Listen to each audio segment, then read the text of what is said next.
Jesucristo ha resucitado y eso es una alegría tremenda para nosotros. El desafío es entender qué es lo que la resurrección significa. Si pensamos bien, nosotros estamos, desde el momento en que nacemos, en una cuenta regresiva. En una cuenta regresiva hasta la fecha de nuestra muerte. Y claro que uno va a decir, cuando uno es bebé, cuando uno es niño, uno va creciendo, desarrollándose, pero llega un determinado momento de la vida que uno deja de crecer, al menos deja de crecer en una forma natural y positiva y pasa a crecer en otro sentido, ¿no? En peso, ¿no es cierto? Y de hecho, tanto es así que nuestro cuerpo se va achicando, ¿no es verdad? Uno se va así encurvando, ya no ve bien, ya no duerme bien, ya no come bien. La vida va poniéndose cada vez más difícil y toda la creación padece de ese mismo mal. Toda la creación, no solamente los seres humanos, pero todo lo creado está en decomposición. Los estados, las relaciones, la propia naturaleza. Y el punto es que no hay cómo frenar esto, al menos nosotros no tenemos en nosotros mismos cómo frenar eso. Y interesante que exactamente por esa misma razón de que tenemos una cuenta regresiva que todo se va deteriorando, que la resurrección de Jesús debiera ser una tremenda noticia y tema todos los días en nuestras vidas. Pero por alguna razón no lo es. Por alguna razón es un tema solamente en Semana Santa. Por alguna razón es un tema solamente en ese domingo. Y de hecho, para muchos creyentes, la resurrección es un tema así como que, ¿qué hago con esto? ¿En qué ángulo doy en ese tema? Nosotros no entendemos muy bien la resurrección, ah, en gran medida porque nosotros no entendemos tan bien quién fue el que resucitó. Y eso es igualmente importante. Hoy día vamos a conversar no solamente sobre la resurrección en sí, pero también de una forma especial sobre aquel que resucitó. Porque entendiendo a Cristo, entenderemos el significado de lo que Él hizo. Para entender el evento, tengo que conocer el personaje. Si fuera posible frenar esa cuenta regresiva, ¿cómo sería eso? Pero más, ¿quién sería capaz de hacerlo? Es una pregunta que el libro de Apocalipsis igual lo hace. Cuando Juan ve que nadie fue capaz de abrir el libro y romper el sello, yo te voy a decir qué libro y qué sellos, no entiendo nada. Bueno, era una visión del Apocalipsis, ¿ok? Pero básicamente lo que representaba era lo siguiente. La humanidad no tenía esperanza. Y para que la humanidad fuera salvada, alguien tendría que abrir ese libro. Pero nadie tenía el poder, ni la autoridad, ni la capacidad de hacerlo. Y Juan entonces lloraba. ¿Quién entonces podrá hacerlo? En otras palabras, ¿quién puede frenar ese ciclo destructivo en el cual nosotros estamos? Porque no se puede vencer la muerte. Es imposible. Esta semana lloramos con la familia del pastor Osvaldo. Su pasamiento. Y es imparable porque sabemos que todos nosotros tendremos un momento como ese. Nosotros lloraremos nuestros queridos y nuestros queridos llorarán por nosotros en algún momento. ¿Cómo frenar todo eso? ¿Cómo impedir que eso todo pase? ¿Cómo acabar con ese ciclo de dolor, de muerte y destrucción? Para entender eso tenemos que entender quién es capaz de hacerlo. Y es eso lo que el apóstol Pablo va a hacer en Colosenses, el capítulo 1, los versículos del 15 al 20. Colosenses el capítulo 1 nos da esa percepción porque el apóstol Pablo quiere orientar a los creyentes de la iglesia de Colosos, de que para que ellos puedan estar firmes frente a las amenazas de este mundo, ellos debiesen entender realmente qué tipo de Salvador tienen ellos. Y lo mismo pasa con nosotros. Estamos aquí a celebrar la resurrección de Jesús, pero la pregunta que debemos hacer es, ¿quién efectivamente resucitó? Leamos lo que dice el texto ahí en Colosenses del capítulo 1. Abra su Biblia ahí en Colosenses del capítulo 1 de los versículos 15 al 20. Colosenses capítulo 1 de los versos 15 al 20.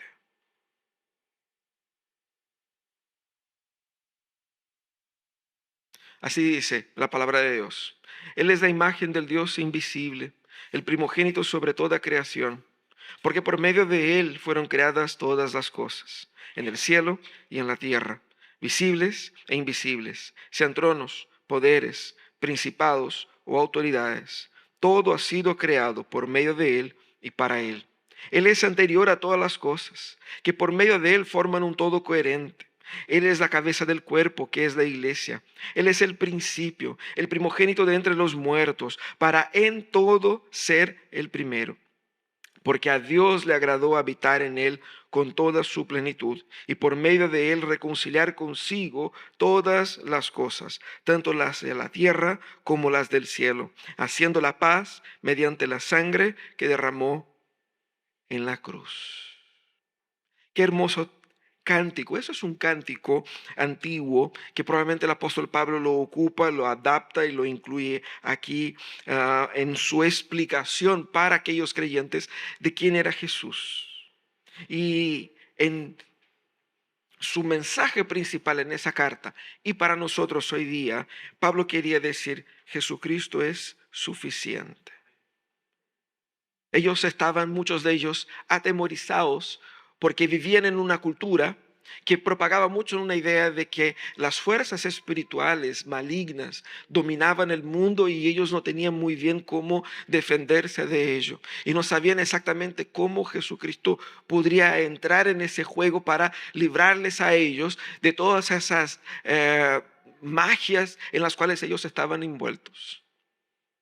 Usted va a decir, no, pastor, pero nosotros hoy día no tenemos temor a ningún espíritu maligno, no tenemos temor a esos poderes ni nada de eso. Somos una sociedad bastante racional, una sociedad bastante materialista. Quizás no tengas temor a los espíritus, pero sí tenés temor a un montón de cosas que no te deja dormir en la noche. Preocupaciones, angustias. Estos son tus demonios.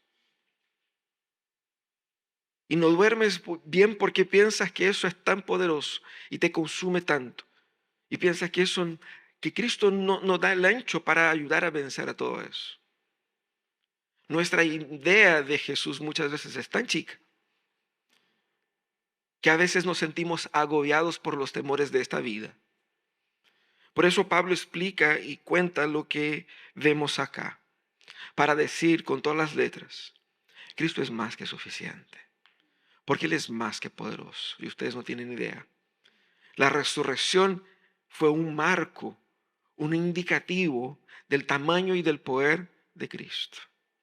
Y en ese texto es un texto muy hermoso. En ese texto aprendemos quién es Jesús, pero hay dos palabras que yo quisiera destacar en ese texto. Dos conceptos que revelan con mayor claridad la identidad del Redentor. Ese texto está dividido claramente en dos partes.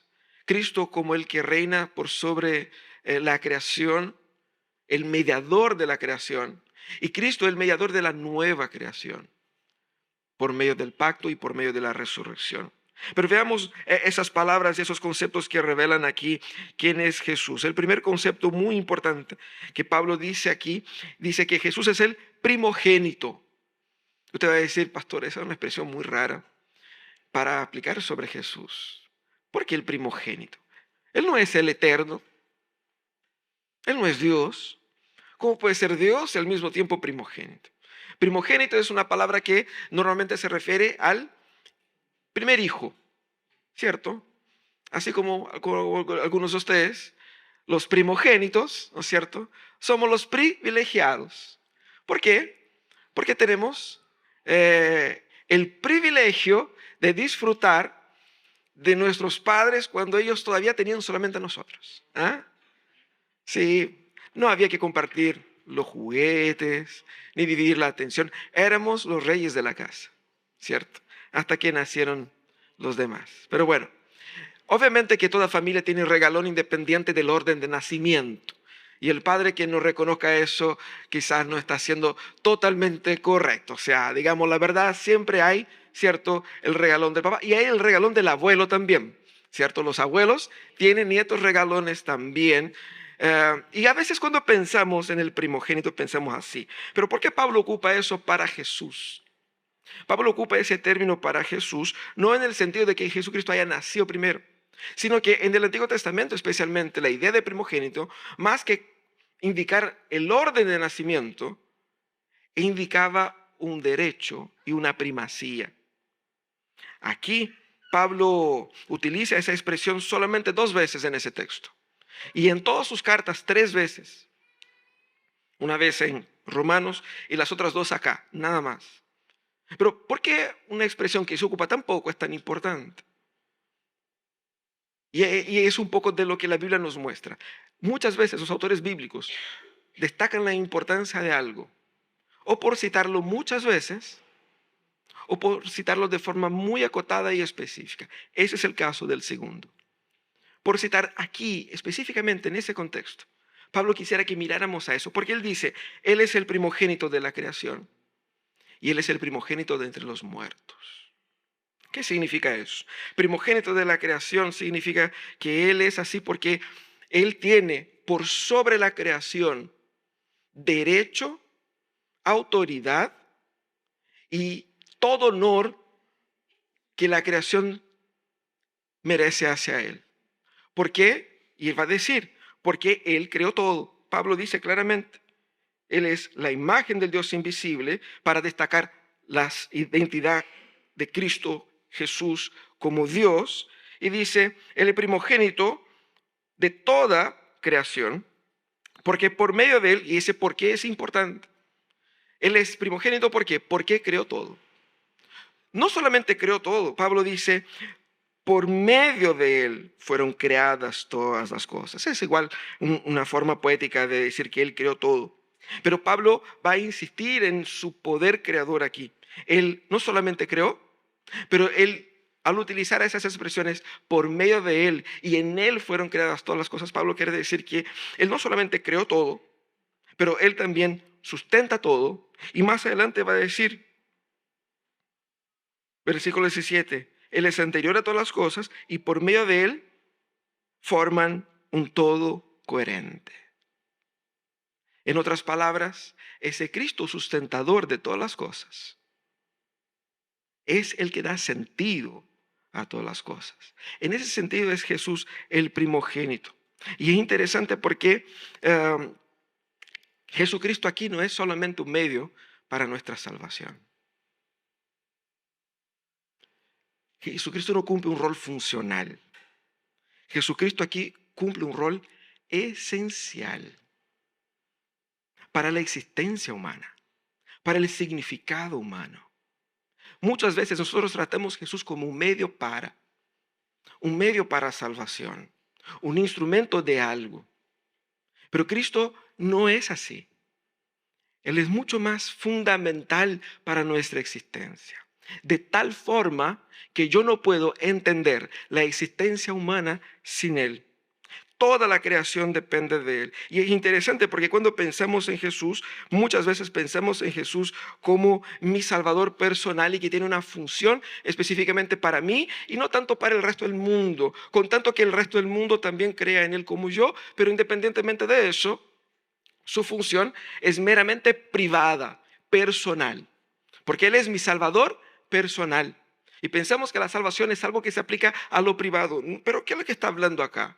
Jesucristo no es solamente Señor mío, no es solamente Señor de los creyentes, ni es solamente Señor de la iglesia, sino que es el Señor de toda la creación. En otras palabras, toda la biología, toda la física, toda la economía, todas las ciencias humanas, todas las ciencias sociales y toda la filosofía comienza con Él. Y en Él encuentra sentido, en Él encuentra propósito y en Él encuentra significado. Por lo tanto, tu trabajo, tus estudios, tu formación y tu servir en la sociedad depende tan esencialmente de Jesús que tu labor espiritual aquí en la iglesia. Porque Jesucristo no es Señor solamente acá, no solamente el domingo, y ni solamente de los creyentes.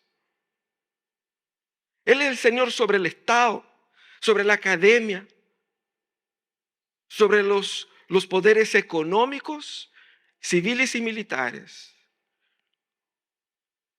Y es interesante porque nosotros nos olvidamos de eso y separamos, ¿no? Lo divino de lo humano. Pero Pablo dice que Él es el primogénito también entre los muertos. Y aquí quedamos en una situación un poco más complicada. ¿Cómo así primogénito de entre los muertos? Básicamente, por medio de su resurrección, lo que Pablo quería destacar era que Jesucristo tiene no solamente la primacía, el liderazgo, la autoridad, el dominio, el control y el poder sobre todo lo creado, pero Él también tiene la primacía, el liderazgo, el poder, la autoridad y el honor por haber resucitado y por ser el primer ser humano con un cuerpo glorificado, en otras palabras, con un cuerpo en el cual la muerte no tiene más ningún efecto. De hecho, no hay nada en la creación que tenga lo que Cristo tiene en ese exacto momento, por medio de la creación o por medio de la resurrección. Eso es lo que Él quiere decir. Entonces, Cristo tiene la primacía también de la nueva creación, de esa creación redimida. El primero a tener este cuerpo perfecto y ser parte de de esa nueva creación que Él nos promete, al cual Él nos llama. Él es el inaugurador de esa nueva era, de este reino definitivo, donde todo será restaurado por Él y todos seremos restaurados como Él. Y es interesante porque la idea de primacía o de primogénito también es presentada en el texto con otras expresiones que indican que Él es el primero, como dice ahí en algunos versículos, para en todo ser Él primero. Él es el principio. Y esa idea de principio y primero que se repite acá se suma a la idea de primogénito. El versículo 17 dice que Él es anterior a todas las cosas, para mostrar que antes que el mundo fuera mundo, Él ya era Dios. Él no tuvo inicio. Y esa idea de anterioridad denota la eternidad de Cristo fuera de la historia, mostrando que el mundo depende de Cristo, pero Cristo no depende del mundo. Tú dependes de Cristo, pero Cristo no depende de ti. Cristo no se va a poner más halagado con tu alabanza, ni más pobre sin ella. Él no depende de ti. Pero nosotros dependemos en lo más absoluto de Él. Porque si nosotros pensamos, si el mundo es tan malo, si el ser humano es tan malo, ¿cómo ese mundo todavía no se autodestruyó?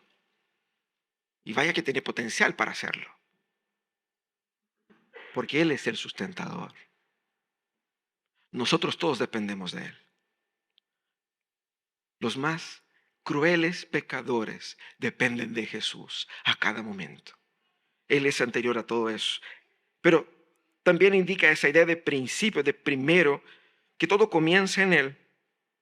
Él es el líder soberano, el que va adelante, el que toma el primer puesto. El liderazgo absoluto de Jesús es tanto en la creación como también en ese proceso de redención. El haber resucitado primero, muestra que Él es el líder y a Él lo seguimos. Y vaya que cuesta a los cristianos entender eso. Si entendemos a Jesús como un elemento funcional en mi salvación, un eslabón para llegar a un final, Cristo nunca será mi Señor, porque Él nunca será el primero. No lo estoy siguiendo. Lo que estoy siguiendo, como muchos cristianos siguen, es un deseo personal de librarse del infierno. Pero no han entendido la realidad, cómo la realidad funciona. La realidad es sustentada por un liderazgo que está en las manos de Cristo. Él es el Señor, Él controla todo. ¿Y cuál es la meta de la vida? ¿Cómo la vida funciona? Cuando todo esté orientado hacia Él. cuando todos estemos sometidos a Él, como hemos leído aquí en Corintios. La meta es que todo sea puesto a sus pies, de que Él gobierne por sobre todo. Esa es la meta. Es ahí donde el mundo encuentra su encaje perfecto. Y cuando encuentra su encaje perfecto, funciona de la manera como debiera funcionar siempre. Esa es la meta. Pero nosotros hemos perdido esa perspectiva. Hemos transformado a Jesús en un medio para. Y por ende no tenemos qué hacer con el concepto de señorío de Jesús. ¿Cómo puede ser mi Señor si es un amigo? El de arriba. Lo hemos disminuido para caber en un bolsillo, para hacer de Él lo que queremos.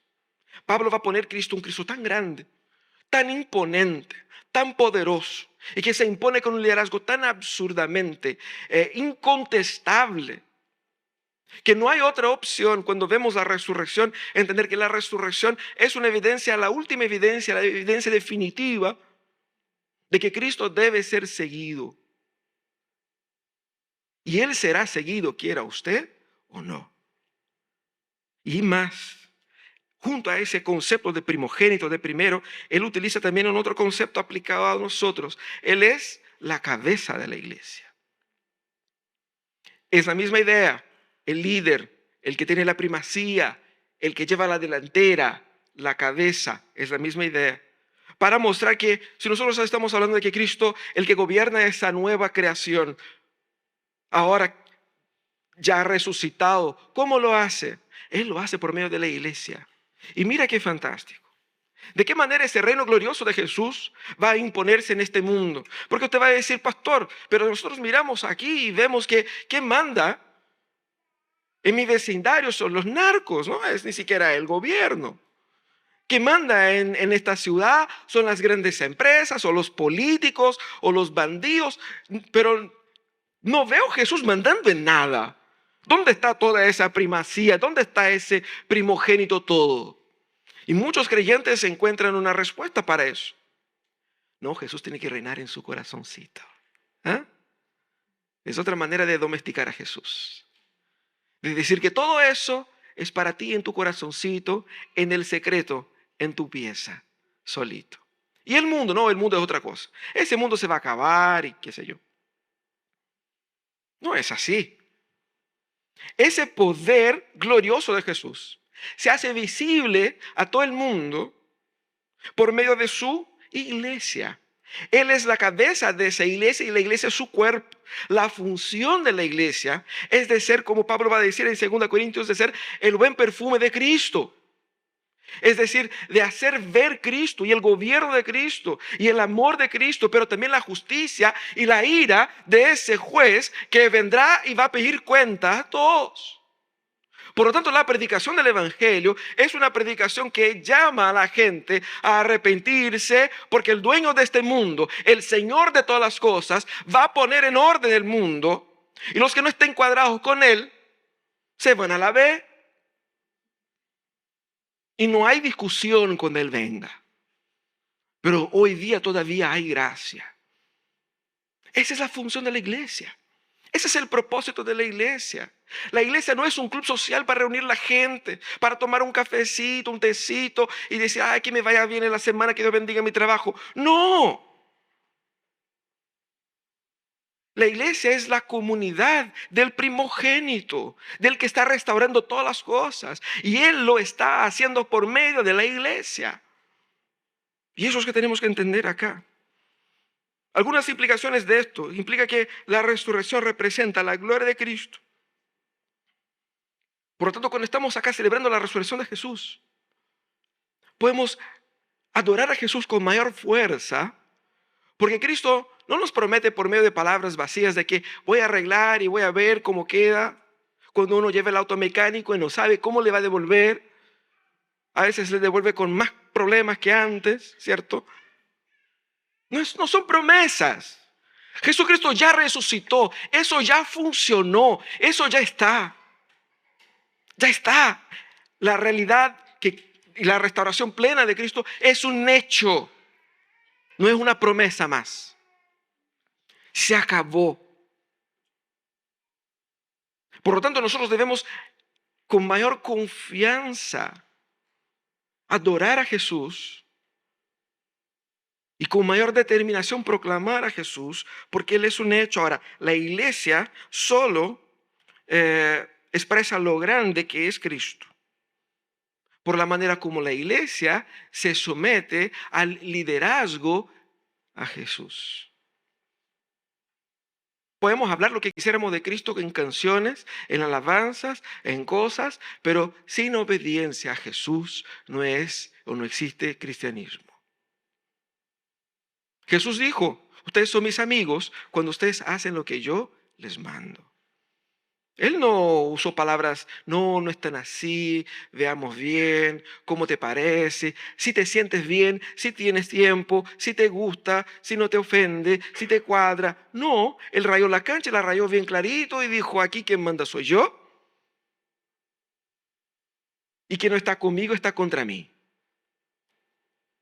Y no hay forma de seguirme, ni medias tintas, que no sea por una obediencia completa y total. ¿Por qué? Porque no es porque Él quiere, Él es el Señor de todas las cosas. Tú no tienes la opción de decidir si sirvo o no a Jesús. Él es Señor, este es un hecho. Si el dueño de tu empresa toma una decisión, ya está. Él es el dueño. Porque Él es el dueño, Él tiene ese derecho. Tú te sumas o tú te vas. Lo mismo pasa acá. El dueño del universo demanda que nosotros lo tratemos como tal. O me sumo o me voy. Ahora, yo no me puedo dar al lujo de no tomarlo en serio. Si es Él quien gobierna el mundo, si es Él quien restaura el mundo, y que todo el mundo apunta para Él, no seguir y no obedecer a Jesús no es solo una rebeldía contumaz, pero es una estupidez absurda. Y eso es lo que el Evangelio hace. ¿Qué es lo que hace el Evangelio? Nos quita los lentes para entender y ver, ahora veo, ahora entiendo. Y es eso lo que Él está hablando acá. Entiendan quién gobierna este mundo. Y como creyentes dejemos de andar atemorizados por el temor de que, que va a pasar esto, que hay una enfermedad, que hay un terremoto, que hay un gobierno, que hay otro, que hay... Hermanos, ¿ustedes tienen idea de quién es Jesús? ¿De cómo Él gobierna todas esas cosas? Que el banco me va a quitar las cosas porque estoy debiendo. Que me van a echar del trabajo y voy a quedar así. Que mi familiar está enfermo, se me va a acabar la vida. Y uno se desespera por un montón. ¿Quién es Jesús? A ver, ¿quién gobierna todo eso? ¿Quién tiene tu vida en sus manos? Es Él. Descansa en Él, porque Él es el primogénito por sobre todo. Él tiene toda autoridad y se merece toda gloria. Pero es interesante eso, ¿no? Él se merece toda gloria. Y esa es una expresión que Pablo utiliza aquí bastante. La idea de totalidad. Él repite aquí solamente en esos 5 versículos 8 veces. Es mucho, ¿no? 8 veces. La expresión todo o todas o en todo.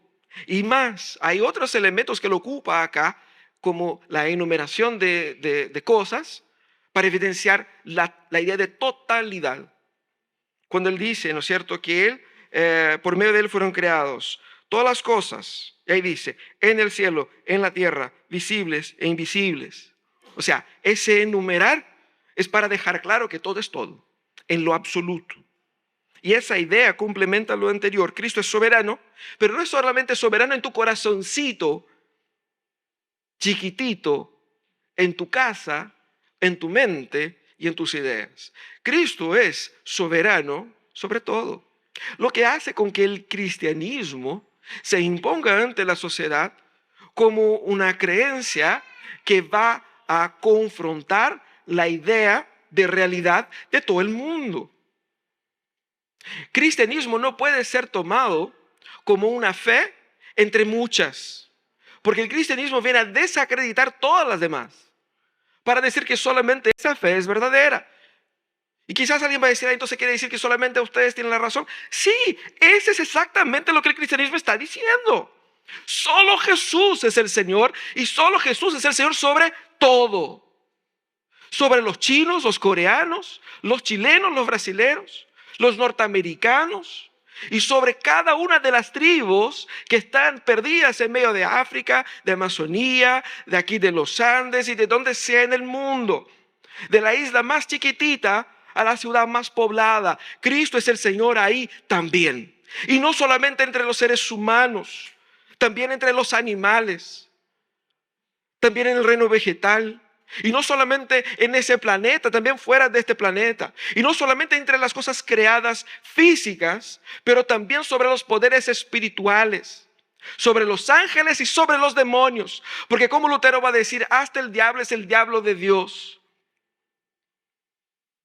Él reina sobre todo.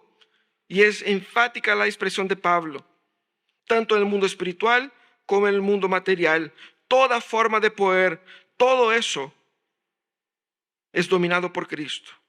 Y nada escapa de su poder. Y más, Él va a decir que todo encuentra en Él significado.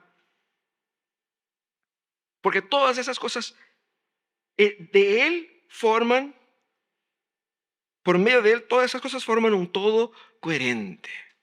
Todo eso encuentra lugar en Él. El mundo se explica por medio de Jesús. El mundo se explica por medio de Jesús. Es una otra forma de decir que Cristo es la pieza que explica el universo. De forma a apuntar a que incluso la filosofía humana, el pensamiento humano, solo funciona con un Cristo al medio. Y eso es lo que Abraham Kuyper va a decir.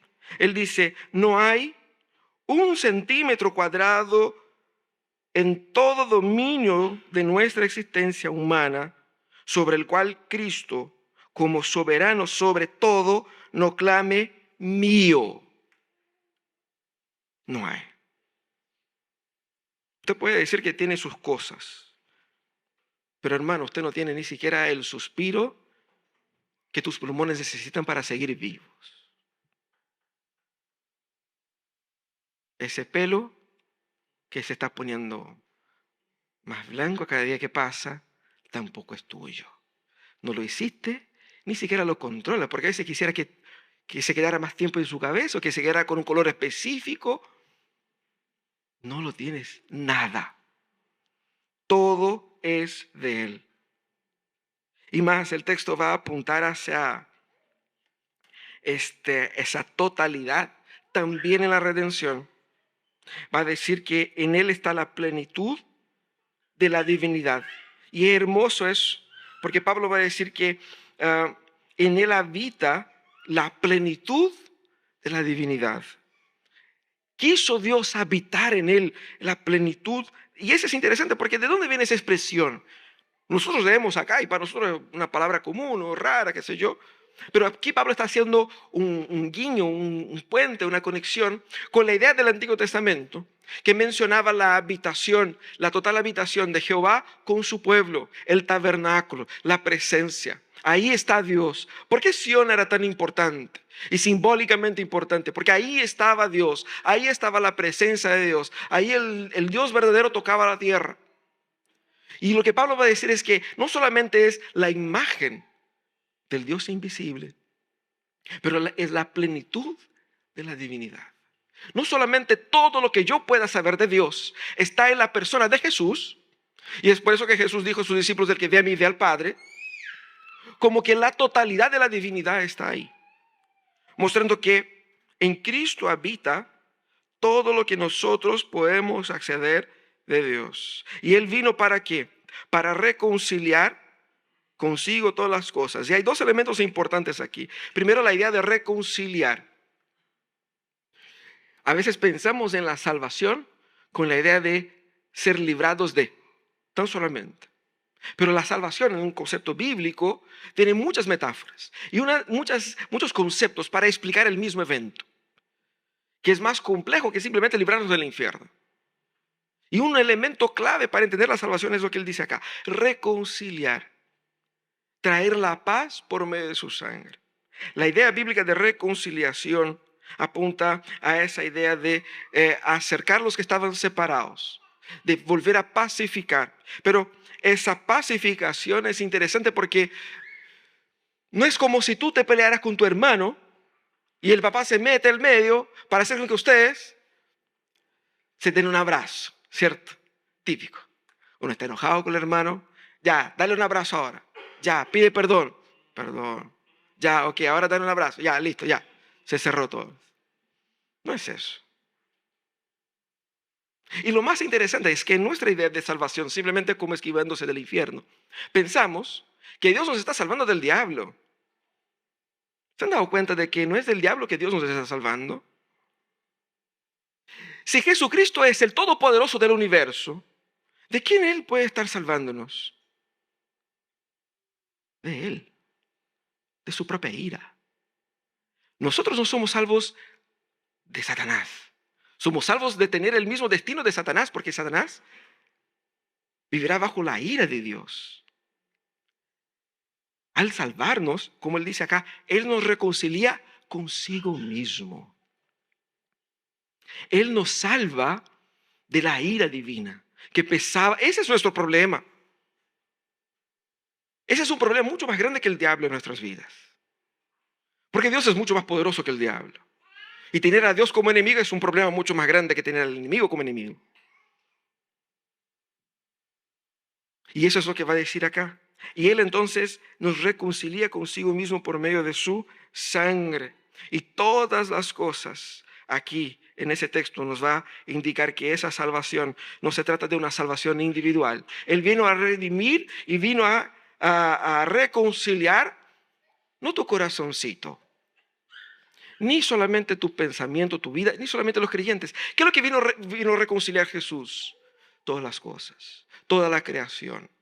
La salvación, la redención, es más que simplemente yo individualmente irme al cielo. Salvación es Cristo restaurando todo lo creado, todo el mundo, haciendo un mundo nuevo. Es tomando todo lo que está mal del mundo y restaurándolo por completo. Es un plan integral de restauración de la humanidad.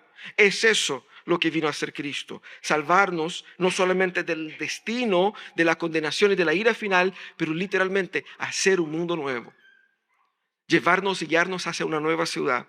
Y esa plenitud y esa totalidad también se aplica a lo que Él dice acá sobre su sangre, derramando su sangre en la cruz, indicando dentro de ese marco de totalidad, de sobre todo, que Él pagó el precio completo, el precio total.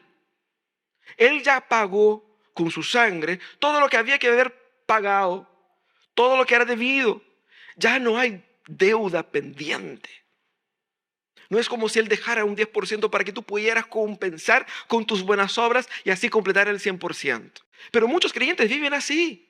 Jesucristo murió por mí, entonces tengo yo que ponerme las pilas para como que hacer mi parte. Ayúdate y yo te ayudaré. ¿Ah? Eso no es bíblico, ni Biblia. ¿Qué estamos hablando acá? Él pagó todo. ¿Y porque Él pagó todo? Ya no debemos nada. Si es que descansamos en Él, si es que estamos en Él. ¿Cuáles son las implicaciones aquí? Nosotros debemos primeramente romper esa barrera que creamos en nuestras vidas de una vida espiritual y una vida secular. Espiritualmente estoy acá, bonito, ¿no es cierto? Vengo a la iglesia, me porto bien y todo eso. Tengo mis amigos de la iglesia, tengo mis programas de la iglesia, pero también tengo una otra vida que no es tan así de la iglesia, como que no hay tanta injerencia ahí. Y que naturalmente asumimos que no, eso es otra cosa.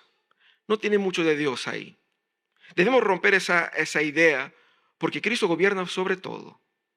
Sobre sus negocios, sobre su sexualidad, sobre su dinero. Pero también sobre los negocios de gente que no te sigue, que no le sigue a Él. De gente que no le sirve, que no le conoce y que no le quiere. Cristo gobierna sobre ahí también. Haciendo con que ellos estén aún más engañados sobre quiénes son y sobre cómo el mundo funciona. También nosotros no podemos segmentar a Jesús como una parte de nuestra vida. Cristo debe ser nuestra causa de ser, nuestra alegría última, nuestra esperanza última, nuestro respirar. Vamos a hablar más sobre eso las próximas semanas, sobre esa necesidad que tenemos de aprender a amar a Jesús.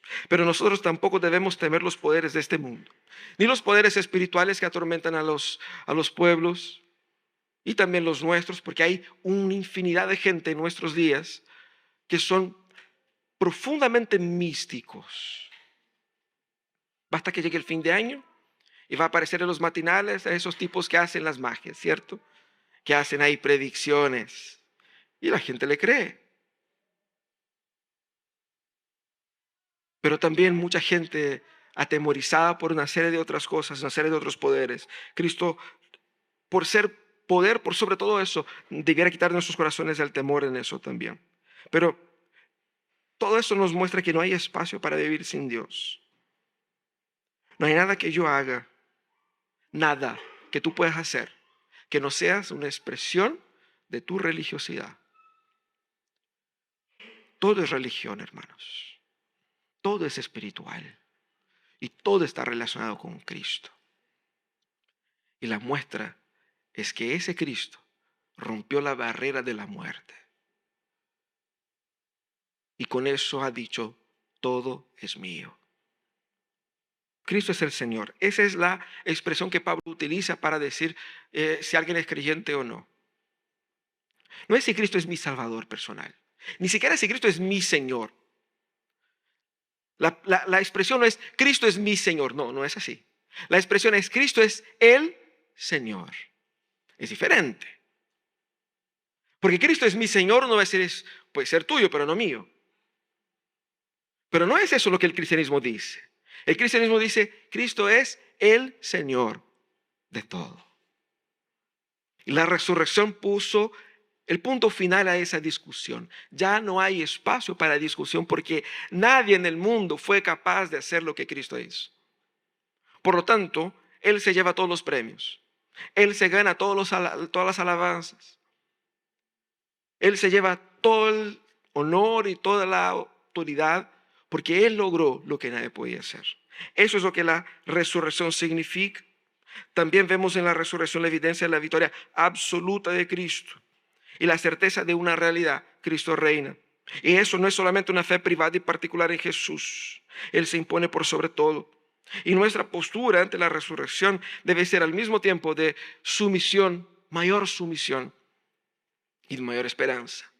Porque sabemos que esa no es una promesa vacía, porque eso ya está en desarrollo, ya está. La esperanza proviene de Él. Y si morimos con Él, como dice Pablo en Romanos 6, 4 y 5, con Él resucitaremos. Pablo va a decir, por tanto, mediante el bautismo fuimos sepultados con Él en su muerte. De modo que así como Cristo resucitó por el glorioso poder del Padre, también nosotros andemos en una nueva vida. Y en efecto, si hemos estado unidos con Él en una muerte como la suya, sin duda también estaremos unidos con Él en su resurrección. Cristo venció y nosotros vencimos con Él.